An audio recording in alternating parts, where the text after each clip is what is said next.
금주의 부동산 상식입니다. 여러분들이 부동산에 관심이 있으시면 항상 들어보신 말이 등기사항 전부증명서, 구 등기부 등본이죠. 이 구조에 대해서 잠깐 말씀드릴 건데요. 세 가지로 나눠집니다. 표제부, 갑구, 을구로 나눠지고요. 표제부는 소재지, 면적, 용도, 구조, 대지권 비율 등이 들어가 있고요. 갑구는 소유권에 관한 사항이 들어 있습니다. 을구는 소유권 이외에 관한 사항이 들어 있고요. 한번 우리가 표준을 보시면은 이게 표제부예요. 표제부문은 소재지 나와 있죠. 나와 있고 여기에 구조, 용도 다 나와 있습니다. 대지권에 대한 것도 나와 있고요. 전유 부분에 대한 것도 나와 있고요. 전유 부분에 대지권도 나와 있고요.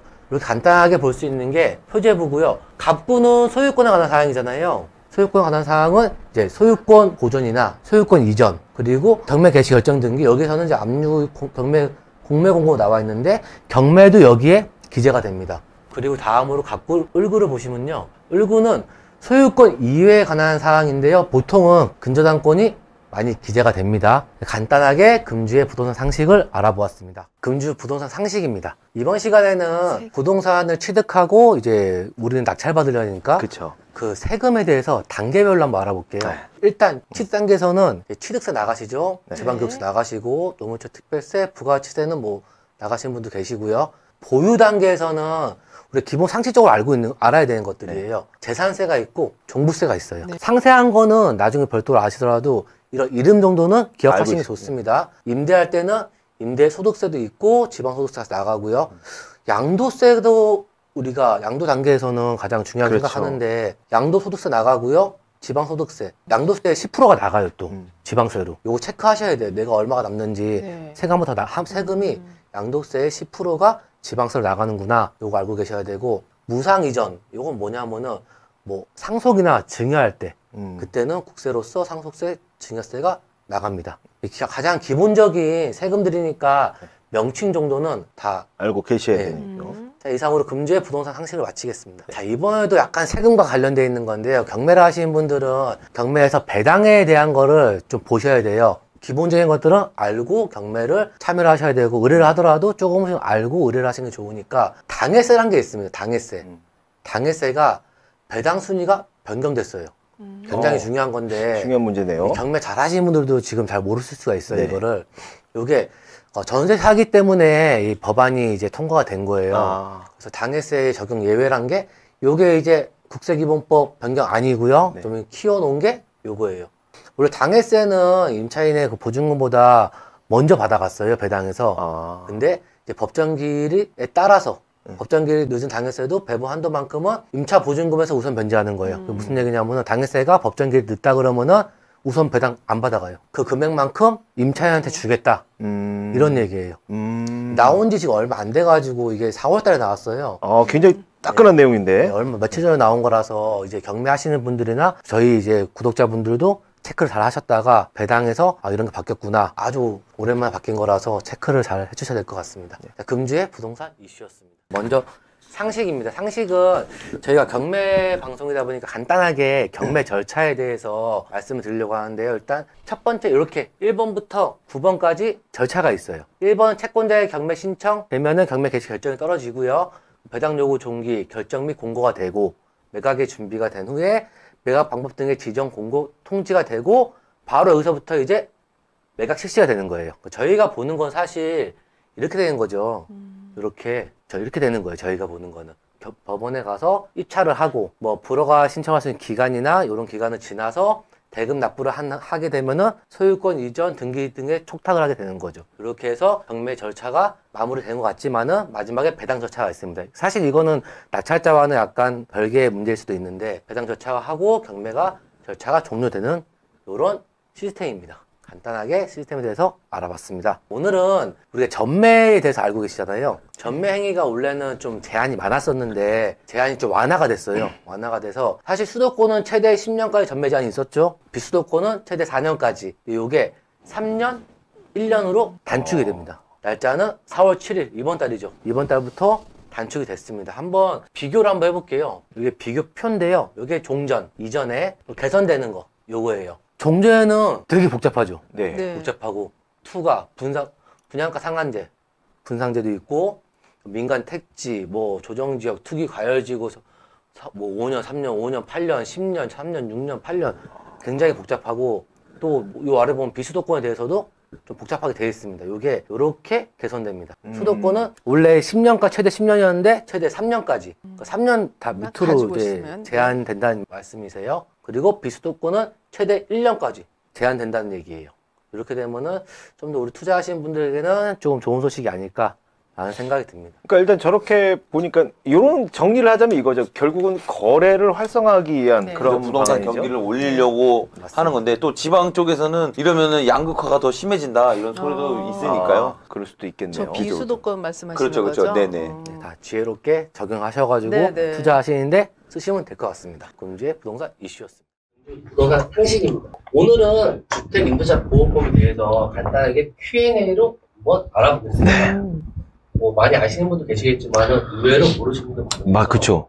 주택임대차 보호법은 어떠한 법입니까? 경매하고 싶게 금주의 부동산 이슈입니다. 자, 이슈는 이번 주에 나온 이슈고요. 전세 사기 피해자 저금리 대환대출 대시라고 나와 있습니다. 아무래도 대출이니까 금리가 중요하죠. 네. 금리가 1%. 아, 1%. 좋네요. 최근에 금리가 높은데 1%대로 지난주에도 주택임대차보호법 Q&A에 대해서 알아봤는데요. 주인법 때문에 내가 새로 살고 있거나 새로 뒀는데 이런 상담 굉장히 많습니다. 그렇죠. 뭐 어렵지 않으니까 잠깐씩 보시면은 큰 도움이 되실 것 같아요. 일단 주인법 주택임차는 등기가 없어도 주택의 인도와 주민등록만으로 대항력을 취득합니다. 이건 기본 사항이죠. 전입신고하고 점유하면은 대항력을 취득하게 되어 있습니다. 근데 질문이 동거가족만 전입신고를 한 경우 자, 아내와 처와 자녀만 주민등록 신고를 하고 임차인인 저는 전입신고를 하지 못하였습니다. 이러한 경우에도 대항력권 갖췄다고 할 수 있을까요? 예, 이런 경우에는 할 수 있습니다. 보시면은 본인과 공동생활을 영위하는 가족만이 주민등록 신고를 하여도 주인법상의 대항력권을 주민등록을 마친 것을 볼 수 있기 때문입니다. 그래서 보통 이제 경매에서는 세대학과라고도 막 얘기를 많이 하고요. 종종 있습니다. 체크를 하시고요. 다음 질문 한번 볼게요. 자, 전입신고를 잘못한 경우 주민등록 전입신고를 하면서 착오로 임차주택 소재지 집어넣었대요. 그럴 수 있죠. 그러면은 이게 주인법의 보호를 받을 수 있을까요? 없을까요? 현재 상태로는 보호를 받을 수 없어요. 네. 뭐 집에 전세로 들어갔으면은 뭐 근저당 가압류 이런 게 없을 테니까 바로 빠르게 전입신고를 하셔가지고 대항력을 취득하시는 게 다시 신고하시면 됩니다. 이거는. 네. 자, 요것도 비슷한데 다세대주택에 임차에 거주하고 있는데 주민등록상 소재지에 집원만 기재되어 있고 동호수 표시 안 하면은 보호받을 수 있을까요? 없을까요? 요건 안 됩니다. 보호받을 수가 없어요. 빌라 중에서 구분 건물, 집합 건물 있잖아요. 그런 거는 보호받을 수 없고 다만 다가구 주택은 보호를 받을 수가 있어요. 그렇죠. 그렇죠. 소재 집원만 뭐 전입신고를 해도 보호를 받을 수 있어요. 호수를 안 써도. 요것도 중요한 거니까 체크를 해주시면 좋겠습니다. 전면쇼핑의 금주의 부동산 상식이었습니다. 금주의 부동산 이슈입니다. 자, 우리 계속 제가 전세 사기 관련해서 가져오고 있는데 이게 계속 이슈가 되고 있어가지고 가져오는 거예요, 사실. 그렇죠. 금융감독원에서 이제 보도자료를 낸 건데 전세 사기 관련해서 뭐 모니터링 결과래요. 이게 무슨 얘기냐면은 정부나 이제 정치권에서 전세 사기 피해자들을 구제하기 위해서 여러 가지 지금 방안을 만들고 있단 말이에요. 전세 사기 피해가 있는 그 경매에 들어간 집들은 경매 기일이 다 연기됐어요. 연기됐는데 연기됐구나 했는데 요거를 이제 금융감독위에서 모니터링을 하고 있다는 얘기예요. 안타까운 거는 이미 낙찰된 거는 어쩔 수 이제 보호를 하기가 좀 안 되고 있는 것 같더라고요. 이런 식으로 현재 많은 이슈가 되고 있는 전세 사기 피해자분들 정부나 정치권에서 많이 지금 구제 방안을 모색하고 있다는 걸 말씀드리고 싶습니다. 자, 금주의 부동산 이슈였습니다. 실질적으로 근데 사기 받으신 분들이 조치해야 될 방법은 없죠, 그죠? 예, 구제하려고 이제 관련법을 개정한다고 이제 오늘도 기사가 나왔어요. 네. 그래서 제 마음 같아서는 이제 보증금까지 전부 다 뭐 하면 좋겠는데 이제 뭐 세수나 이런 문제 때문에 쉽진 않아 보이는데 어떻게 될지 앞으로 한번 지켜보시면. 얘기 들어보니까 저도 이제 이렇게 우리 방송 때문에 네. 자료 조사를 이렇게 하고 있는데 중개사분들한테 좀 그래도 사전에 이렇게 현장 이게 그 점검 같은 거를 할 수 있는 그런 권한이냐라는 일부 이야기도 있었고 그게 무슨 소리냐 지금 중개사분들도 안 좋은 소리 있긴 하지만 그런 거에 가담한 거 아니냐 이런 분들도 있었던 것 같아요. 뭐 그런 이슈가 있었다고 저 혼자 나름대로 살펴본 겁니다. 이번에 이렇게까지 해가지고 부동산 이슈와 상식 좀 알아봤고요. 자, 지난 시간에 이어가지고 주택임대차보호법 Q&A예요. 사실 주택임대차보호법이 생소하신 분들 많이 수도 있겠지만 실생활에 아주 유용한, 그렇죠. 필요한, 알고 있어야 되는 이런 거 하나 잘못 알아가지고 재산을 지키지 못한 경우도 있으니까 한번 보시겠습니다. 자, 임차주택에 입주한 후 전입신고 전에 근저당권이 설정된 경우, 이게 무슨 얘기냐면은 이분이 이제 임차했는데 사정이 있어가지고 며칠 지나가지고 이제 전입신고를 한 거예요. 네. 그럼 어떻게 될 거냐? 그러면은 이렇게 돼가 잘못돼가지고 집이 이제 경매 들어가면은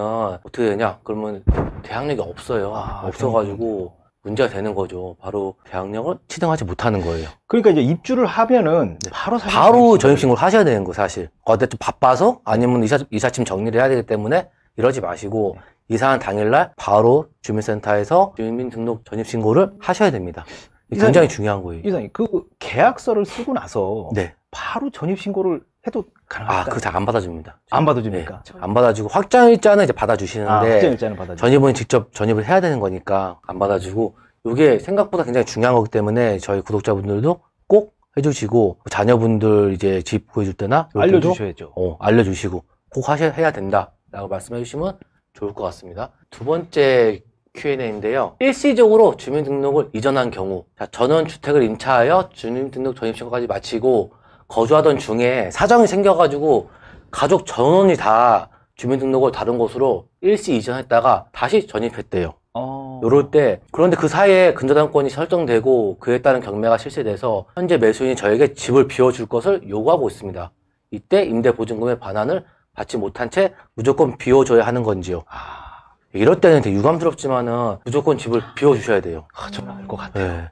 그러니까 이게 이런 경우가 있어요, 사실. 이렇게 생활하시고 지내다 보면은 갑자기 뭐 집주인분이 잠깐 빼달라고 말씀하신 경우도 있고, 아니면 사정에 의해서 거주하던 가족 전체가 전입을 잠깐 뺄 때가 있어요. 그럴 때 안 돼요. 그렇게 빼시면은 큰일 납니다, 진짜. 김 이사님, 저게 제가 요즘 박재훈 교수님한테 수업을 잘 듣고 있는데, 저게 점유권을 네, 점유권을 상실하게 돼서 대항력이 없어져 버리는 거예요. 집을 다 비워줘야 돼요. 정말 억울하죠. 억울한 사건이고, 다만 이럴 때는 지난 시간에 했던 걸 기억하시는지 모르겠지만은 그 가족 전부가 아니고 가족이 주민등록은 냅둔 채로 이제 본인만 잠깐 옮겼다가 다시 들어오시면은 요거는 가능해요. 보호를 받을 수가 있어요. 세대 합가라고 보통 얘기를 하죠. 꼭 요것도 명심하셔야 됩니다. 잠깐 빼달라고 하면 빼주시면 안 됩니다. 이거는 큰일 납니다. 중요한 이거. 일이네. Q&A 한 번 더 보실게요. 가압류 등기가 된 주택을 임차한 경우에요. 저는 가압류 등기가 된 집을 임차하여 입주한 후에 주민등록 정상적으로 마쳤습니다. 그런데 그 후 가압류 채권자가 본안소송에서 승소 판결을 받아서 임차주택에 관한 강제경매 신청을 하였습니다. 제가 그 강제경매 절차에서 임차주택을 매수한 사람에게 대항할 수 있는지요? 보통 근저당 생각을 많이 하시는데 가압류도 대항할 수가 없어요. 그러니까 임차하시기 전에 등기사항 전부증명서를 확인을 꼭 하셔야 됩니다. 가압류 등기보다 나중에 대항력권을 모두 갖춘 이상 낙찰자, 매수인 이렇게 대항할 수 없습니다. 그래서 이것도 집을 구하시거나 자녀분들 집 구하실 때 꼭 확인을 해보시고 자녀분들 또 알려주셔야죠. 새내 이제 사회 소년생분들한테는 이것도 상당히 중요한 Q&A입니다. 이상으로 금주의 부동산 상식을 마치겠습니다. 자, 오늘도 그 사례를 볼 건데요. 질문이, 저는 주택을 임차하여 입주 후 주민등록을 마쳤는데 임대인이 임차주택을 다른 사람에게 양도하였습니다. 팔았다는 얘기죠. 그런 경우 많죠. 팔았는데 제가 임차주택 양수인에게 임차권을 주장할 수 있는지요? 만일 임대기간이 끝난 후 임대보증금을 반환받지 못하고 있는 사이에 주택이 양도되면 어떻게 되는지요? 이런 사례가 실생활에 굉장히 많아요. 굉장히 많아가지고 이 질문을 좀 뽑아왔는데, 답변을 보면은 기한은 양수인에게 임차권을 주장할 수 있습니다. 왜냐하면 주택 임차인이 대항력권을 갖춘 후 주택이 양도되면 양수인은 임대인의 지위를 당연히 승계하는 거기 때문에 임차권 주장할 수 있고요. 여기서 대항력권이라 하면은 주민등록 하고 이제 들어가신 거죠. 전입신고. 네, 전입신고하고 들어가신 거. 요것만 갖추시면은 임차권을 주장할 수 있습니다. 여기 굉장히 많은 경우에 실생활에서 나타나는 일입니다. 자, 다음. 자, 대항력이 없는 주택 임차인의 임대보증금 회수. 이거 좀 중요해요. 좀 약간 불길하죠? 네. 자, 저는 주택을 금 4천만 원에 임차하여 입주하고 주민등록 전입신고를 마쳤습니다. 그런데 그 등기구로 열람하여 보니 제가 임차하기 전에 이미 임대인이 은행에서 돈을 차용하면서 근저당권을 설정한 사실을 알게 되었습니다. 큰일 났죠.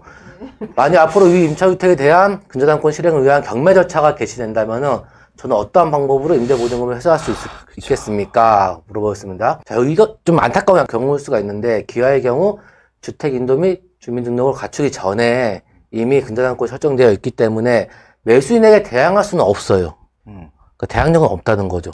대항할 수 없고 약간 불안하죠, 그러면. 그러나 계약서에 확정일자를 받아두면 앞으로 경매 절차에서 배당 요구를 해서 선순위 근저당권의 채무가 모두 변제된 다음에 배당금이 남아있으면 후순위 근저당권과 같이 일반 채권자에 우선하여 보증금을 변제받을 수 있습니다.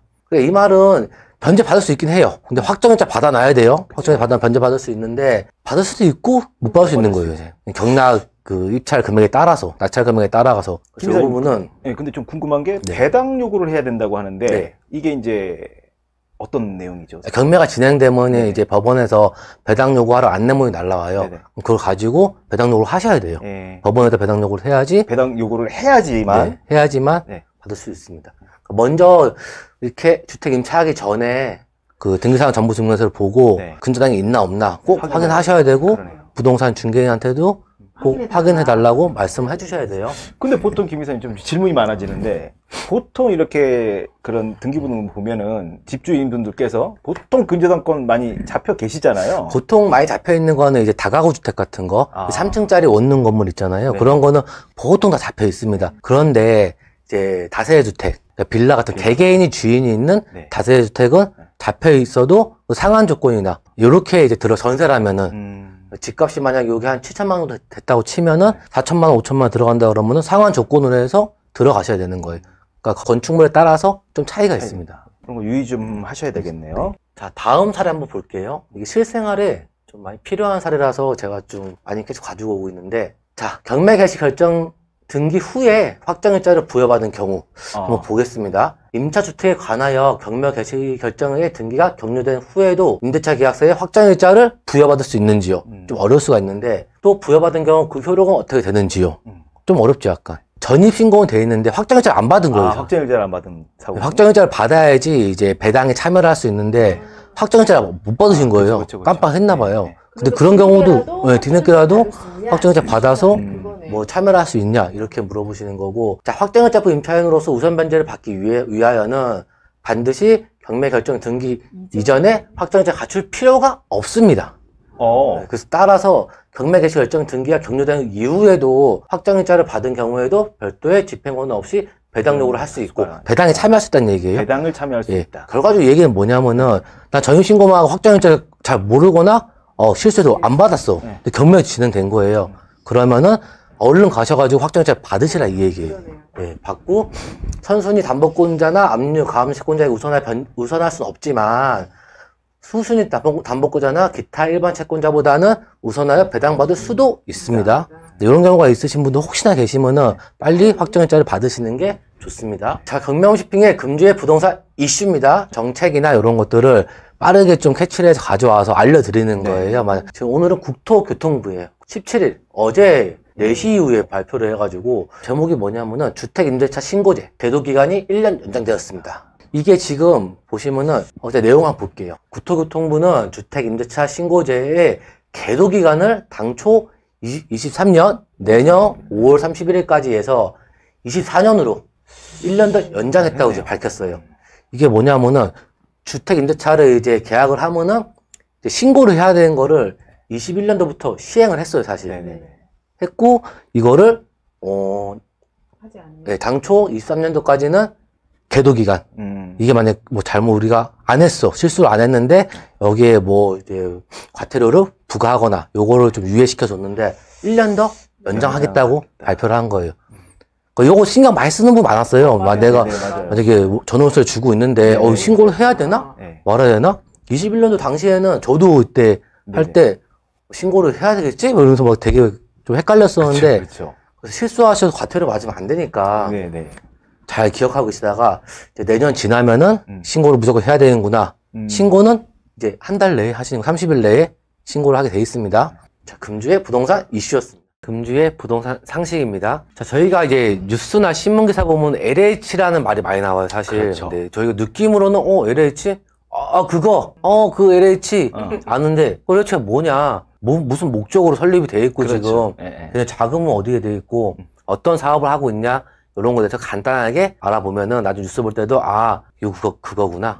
경명시평에서 얘기했던 그게 LH구나 라는 걸 알 수 있게끔 한번 준비를 해봤고요. 자, LH는 한국토지주택공사예요. 공사고 설립 목적을 보면은 이제 한국토지주택공사법이 있는데 한국주택공사를 설립하여 토지 취득, 개발, 비축, 공급, 도시의 개발, 정비, 주택의 건설, 공급, 관리 업무를 수행하게 함으로써 국민 주거 생활의 향상과 국토의 효율적인 이용을 도모해서 국민 경제의 발전에 이바지함을 목적으로 하는 이런 게 LH입니다. 자본금은 공사의 자본금은 40조 원, 엄청나죠 금액이. 네. 40조 원으로 하고 그 전액을 정부가 출자합니다. 정부가 출자합니다. 요거 체크하시고요. 그럼 저희가 이제 LH 홈페이지 한번 들어가 보시면은 이렇게 나와요. LH 사람을 향한 더 나은 세상. 요게 목적이에요. LH는 다른 거 하면 안 됩니다. LH에서 사람을 향해서 더 나은 세상을 만들어야 되지. 뭐 네. 사적 이름 안 취하겠지만은 근데 뉴스에 자주 나오는 것 같아요. 위에 보면은 여러 가지가 있는데 주요 사업,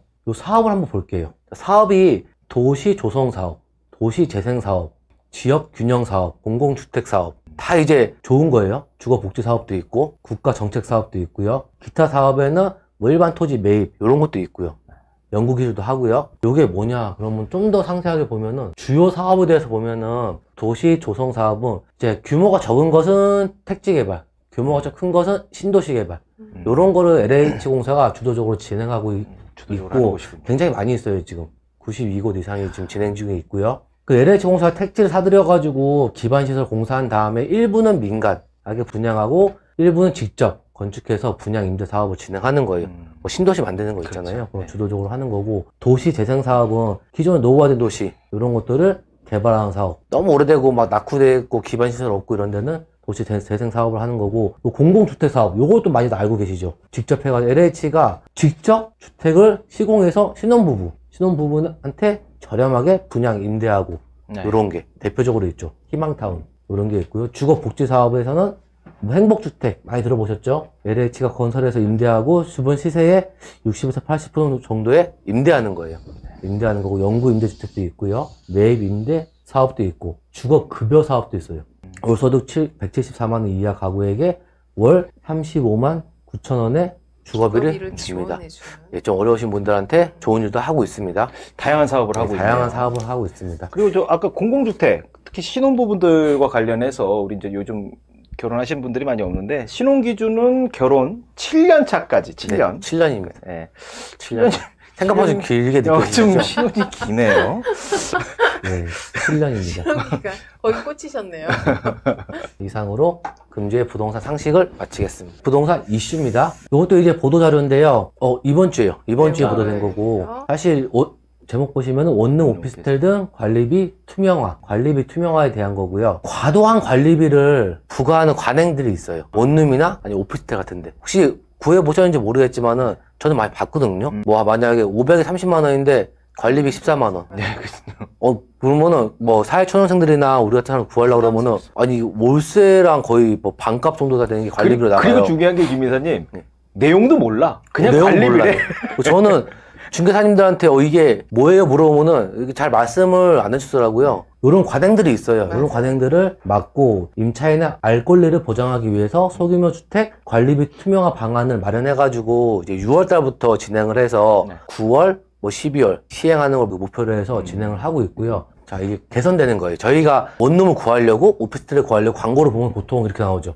월세 30만에 관리비 15만 원. 깜짝 놀래요, 막. 15만 원인데 보면 대략 뭐 청소비, 인터넷 TV 포함 이렇게 나와 있어요. 사실 뭐 인터넷 TV 하면은 저희가 다 인터넷 TV에 있잖아요. 그쵸. 그렇게 비싸지 않습니다. 네. 청소비는 내 집 안에 들어와서 청소해주는 게 아니고 이렇게 공용 부분, 계단이나 이런 청소비예요.